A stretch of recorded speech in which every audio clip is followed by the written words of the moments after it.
Thanks very much, Chris, for that welcome. And thank you, everyone on the call for your work. The management of assets in the context of climate change, I think, is getting increasingly complicated. And your work and thought, leadership, and ability to learn, I think, is really critical at the moment. I'm going to speak for about 20 minutes or so and then take questions. And I'm going to speak from my book, Solved, which is about my view, which is that the actions in cities globally can help us solve the climate crisis, in particular by doing what's needed to have global emissions by 2030, which is what science teaches us must be done. And hopefully, if I'm right, and these actions do help us minimize the overall increase in global temperatures, it will help your work as well, particularly in adapting to and dealing with the changing climate. So I'm going to try and share my screen. Great, fantastic. So background first, and I think we all know this, but it's important to say it. While the pandemic's been happening, the same time and same year, we have seen the immense impact of climate change and climate hazards. From extreme wildfires in Australia, wildfires in 2019 and 2020 in California, huge storms, massive flooding now in Sydney as we speak, and of course, Texas was closed down by snow. This is climate change. Maybe every single event I've just cited can't be directly traced to it, but this is climate change. And more relevantly, these are the kinds of things that are going to happen more and more and more, affecting us all from large cities to small towns. This was a flood in New Brunswick in 2019, I believe. And the challenge we're facing globally is science tells us that we need to be on a pathway to 1.5 degrees. That is, to keep overall global average temperature rise to 1.5 degrees. 6 years ago in Paris, the national governments agreed on a way forward. A very important moment, because national governments had taken 21 years at that point to find a way to agree that not only was climate change a huge challenge, but on how each country would do its share. Unfortunately, what they agreed to was not enough. The hope at the time, and I was one of the people who hoped this, was the fact that there was agreement would give permission to governments, business, and others to do what was necessary. But if you see the orangey, rusty line, those are the pledges from Paris. So if national governments were actually doing what they promised to, overall global average temperature rise would likely to be 3 degrees. So twice what is as safe as we can be, which is 1.5 degrees. And the consequences of 3 are extremely serious, not just in the increasing severity and frequency of severe storms and weather events like wildfires, but in the increasing desertification of arable land, particularly in Africa, which will lead to the migration, forced migration of millions of people. And if we can see, think about what happened post-Syria, how the world had an extreme political crisis because of 2 or 3 million people on the move. Imagine what would happen with tens of millions, if not hundreds. And that is the situation we're in. Sadly, though, national governments aren't even undertaking what they committed to in Paris. We're more in this blue zone here, and we need to be down in the green zone. In order to get to that green zone, roughly speaking, we need to have global emissions by 2030. That's the most important thing we can do.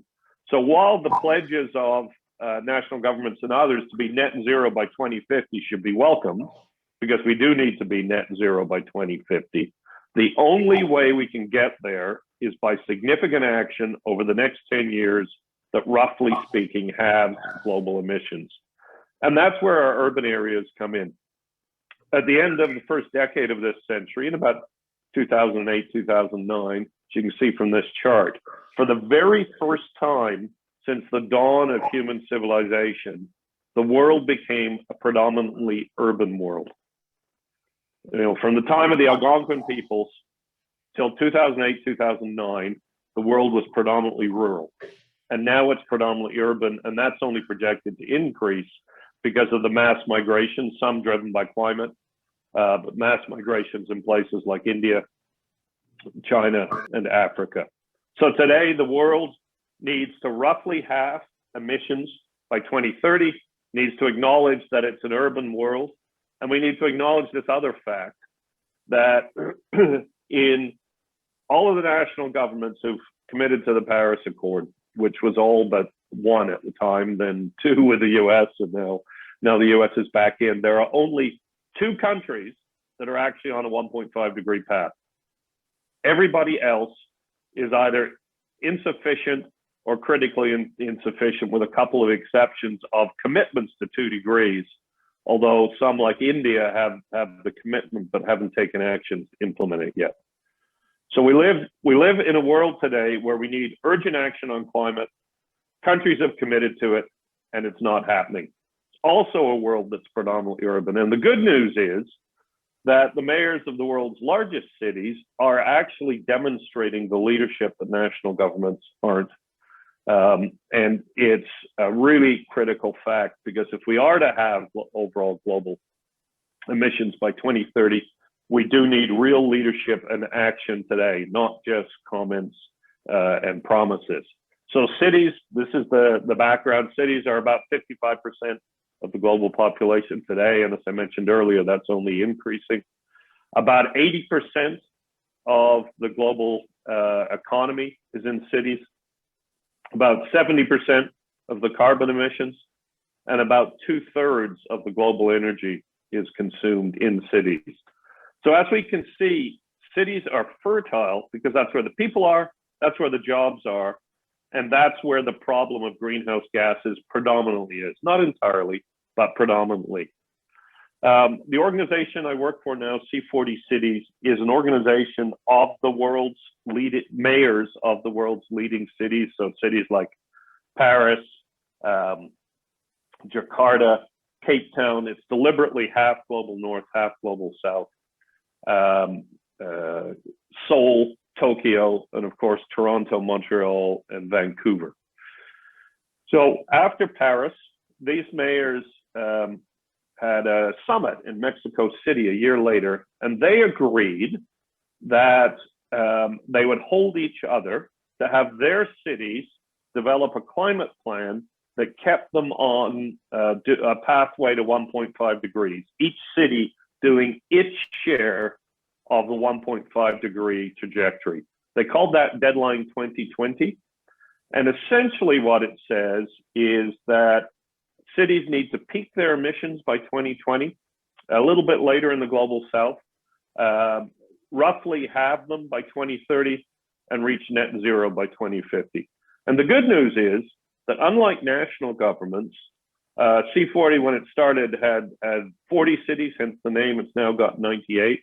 Unlike the national governments, over 50 of those cities today have published plans or strategies to do exactly that, and over 40 of them have peaked emissions. And how do they do that? Well, in addition to the fact that about 70% of global emissions come from urban areas, they come predominantly from four places. From how we generate our electricity, and by the way, the emission calculation includes the generation of electricity, even if the plant is physically outside the city, for the purposes of that 70% figure. How we generate electricity, how we heat and cool buildings, our transportation systems, and how we manage waste. And the majority of those emissions are in that area. And in each of those areas, there are leading actions being undertaken today in cities somewhere in the world that, if replicated at scale, can help the world get on the 1.5 degree path and will ensure that we have emissions by 2030. The challenge is not inventing new technologies. It's doing what is done somewhere really well and replicating it at scale and pace globally. Energy, for example.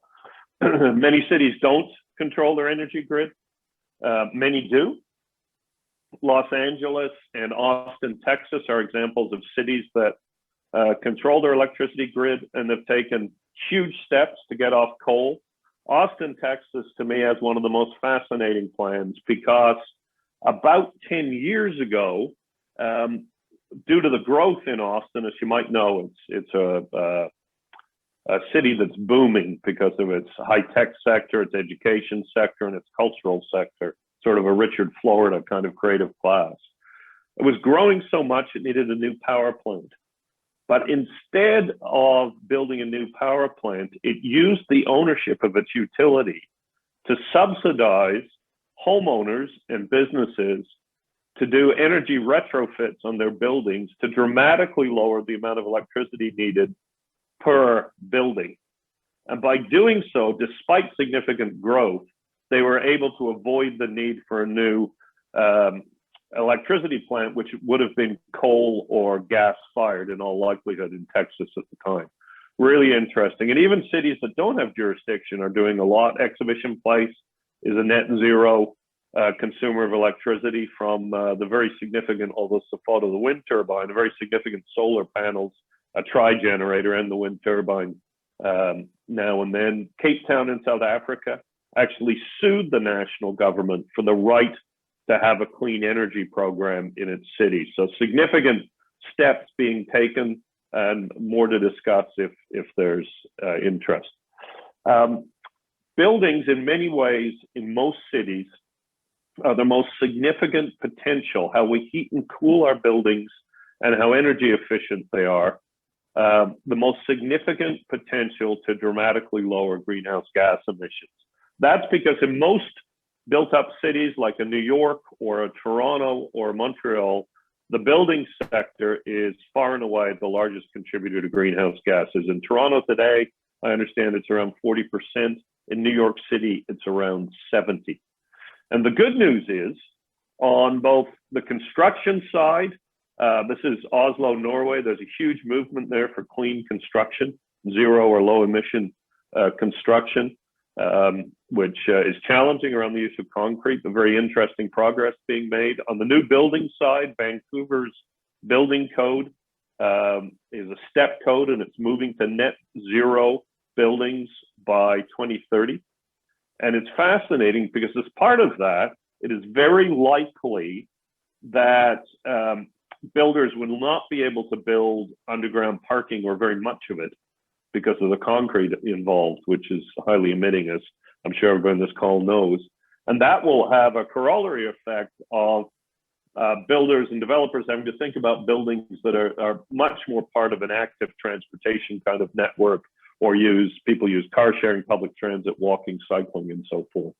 And New York City has a building mandate that requires all buildings to roughly half, all commercial buildings, large commercial buildings, to roughly half emissions by 2030. So each of those steps, the clean construction, clean building code, and the dramatic moves on energy efficiency for commercial buildings, each of those can be replicated at scale globally.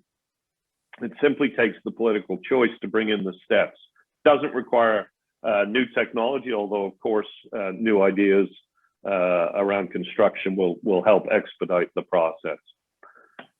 Transportation, there's so much happening globally and not time. I think we could talk about this for months. There's the 15-minute city movement, which very interestingly, in the context of COVID, a number of cities, including Paris, Barcelona, Montreal to some degree, have dramatically increased the options for people to live in a city without having to own a car. The 15-minute city idea really takes its genesis back to Jane Jacobs and her economic view that neighborhoods were most successful economically and socially if people could work and live and meet their daily needs within a reasonable distance from their home. And that's the 15-minute city philosophy. which also implies much more active transport in cities, much more public transport. This is an example from Addis Ababa, who I love to cite because they developed the idea of having light rail, got financing, built it, and are now proposing to extend it, all in the time that Toronto has been debating whether to have light rail or a one-stop subway extension in Scarborough. And it shows that the developing world, cities in the developing world, can be just as advanced, and we have a lot to learn from them. For example, my understanding from the mayor, previous mayor, governor of Addis Ababa, was that they thought very carefully about the needs of users of public transport there before building the LRT, and the users are predominantly women. So they actually asked themselves the question of, where does this LRT need to serve in order to serve the needs of women? And I certainly have not heard of those kinds of questions being asked in major North American cities when routes are being considered, and a lesson we can take from Addis to us. Very significant other public transport around the globe. Lisbon and Medellin, for example, are both using stimulus funds, post-pandemic stimulus funds, to build new public transport, in this idea that if we build cities in a more dense way, built around public transport, walking and cycling, and with the idea in mind that people, that neighborhoods thrive when people are working and living there, these cities are far lower carbon cities and can contribute to the rough halving of global emissions by 2030. Final point is waste. Now, in Ontario, because we have the green bin, we're doing very well in minimizing the wet methane issued from waste. This is not true globally. And in fact, in many African cities, the biggest contributor to climate change is waste and garbage. Excuse me. Generally because in the informal systems, the waste is just dumped at informal landfills. And in Accra, Ghana, they had a very interesting program to regularize those informal landfills, use proper waste management techniques to eliminate methane leaking into the atmosphere. It's a powerful greenhouse gas. But they also overlaid something that mayors globally are speaking to, not just in the context of COVID, although especially in COVID, but in the context of all of their climate work, which is the issue of social equity. And our climate plan won't be successful in mitigating greenhouse gases unless people support it. And people are not going to support a climate plan if they don't see their needs met, and if they're not part of the process as well. So in Accra, one of the results of their process in regularizing these informal landfills was hiring the people who were informal garbage pickers to get a proper formal job in the new system. So there was an equity impact and outcome as well. And that's really critical. Mayor Eric Garcetti, the C40's current chair, calls it a global Green New Deal. But it doesn't matter the words. The idea that climate is inequitable, it has an impact on the least well-off within cities and also between cities, and it must be addressed equitably as at the heart of this. So one more point I'd like to make, which is to bring all of this together. So how does it work? Well, Toronto's a very good example. McLeod's here has been heavily involved in all of this. 2007, we had our first climate plan, Changes in the Air. That was updated 10 years later, and it addressed well over 100 different initiatives, but very loosely and generally speaking, they were in the areas of buildings, transportation, clean energy, and how we manage our waste.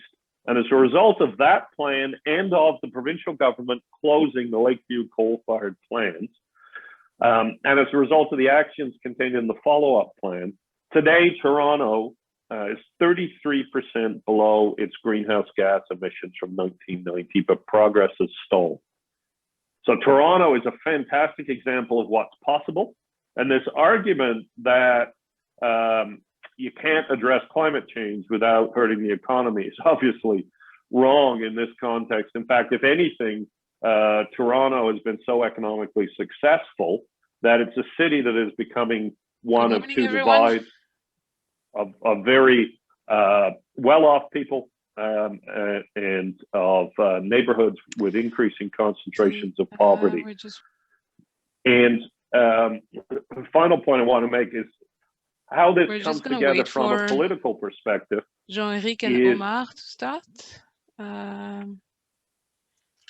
From a political perspective, a city council and a mayor will pull all of these ideas together. So this is Toronto's transit plan while I was in office, which is a light rail transit plan called Transit City, which predominantly has lines running at grade. It's a relatively inexpensive way to produce rapid transit across the city. And on the other side of the screen is Toronto's priority investment neighborhoods, which again, while I was in office, there's a different name now and the policy is less pronounced. But the idea was, let's identify the neighborhoods where there's the highest correlation of a lack of public infrastructure, public services, like libraries, job training programs for young people, community centers, and so forth, and make those a priority for public investment. And if you compare the priority investment neighborhoods to the rapid transit lines, you'll see that Transit City was planned to serve those exact neighborhoods. Now, why? Well, for a variety of reasons. One was intentional, but another was that people in low-income neighborhoods tend to be the ones that take the bus the most. And the rapid transit routes were based on where the city wanted to steer development in its official plan and where the busiest transit routes were, so that the most people could be advantaged by having rapid transit. And in that way, a transit plan became a transportation plan, an economic development plan. So it was bringing development into the city, part of a climate plan, because having a transit network rather than a couple of subway lines would allow people to choose not to use cars. And of course, having a proper transportation network assists in any way. But most importantly, a social equity plan. And the biggest lesson I've learned in working on these issues at a city level for over 25 years is that when you bring together the climate actions with the economic actions and equity, you can be highly successful in achieving a dramatic reduction in greenhouse gases. This is what we're seeing from leading mayors globally. And if we can take these leading actions that we see and replicate them at scale, we can get the world on a path to halving global emissions by 2030.